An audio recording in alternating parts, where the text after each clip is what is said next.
નમસ્તે ફ્રેન્ડ, આજ આપણે બનાવશું પુલાવ। એના માટે મેં 250 ગ્રામ બાસમતી ભાત લીધેલા છે અને એક વટકી વડી લીધેલી છે। પુલાવ માટે આપણે પાણી ગરમ રાખી દઈશું। હવે આપણે આને ધોઈ લઈશું। પાણી આપણું ગરમ થઈ ગયું છે। હવે આપણે એમાં ભાત ધોયા તે નાખી દઈશું।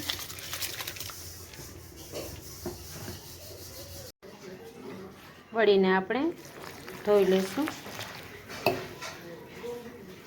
હવે આપણે આમાં તેજપત્તા નાખી દઈશું, એક તજનો ટુકડો નાખી દઈશું, એક એલચું છે,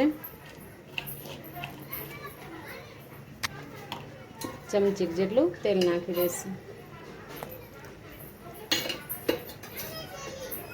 હવે આપણે આમાં કાળી મરી નાખી દઈશું,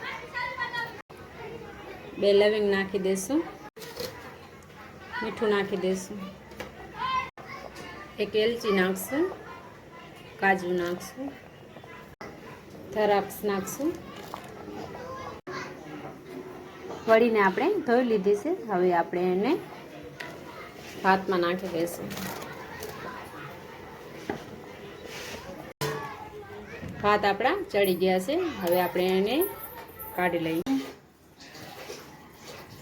પુલાવમાં નાખ્યા માટે મેં 1 નંગ ડુંગળી લીધેલી છે, 2 નંગ મરચાં અને 2 ટમાટર। પુલાવનો આપણે વઘાર કરી લઈએ। એના માટે આપણે 3 ચમચા જેટલું ઘી નાખશું।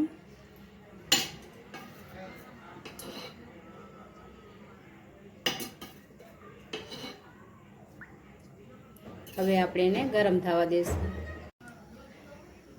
ઘી આપણું ગરમ થઈ ગયું છે। હવે એમાં આપણે લાલ મરચું નાખશું। પુલાવ આપણે કાઢી લીધા છે। હવે આપણે હિંગ નાખશું, જીરું નાખશું, આદુ લસણની પેસ્ટ નાખશું, ડુંગળી જે કટ કરી નાખી દઈશું। હવે આપણે આમાં લીલું મરચું નાખી દઈએ, ટમેટા નાખી દઈશું। ટમેટા આપણા શેકાઈ ગયા છે। હવે આપણે એમાં ધાણા જીરું નાખી દઈશું, હળદર નાખશું,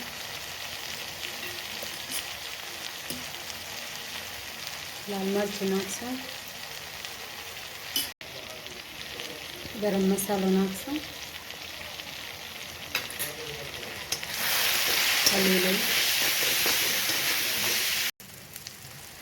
હવે આપણે આમાં પુલાવ નાખી દઈશું। હવે આપણે આમાં થોડું મીઠું નાખી દઈશું। મેં 1 ચમચી જેટલો ફૂડ કલર લીધો હતો, એ નાખી દઈશું।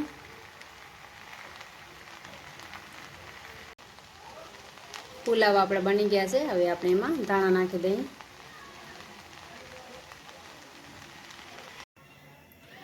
વિડીયો સારો લાગે તો લાઈક સબસ્ક્રાઈબ જરૂર કરજો।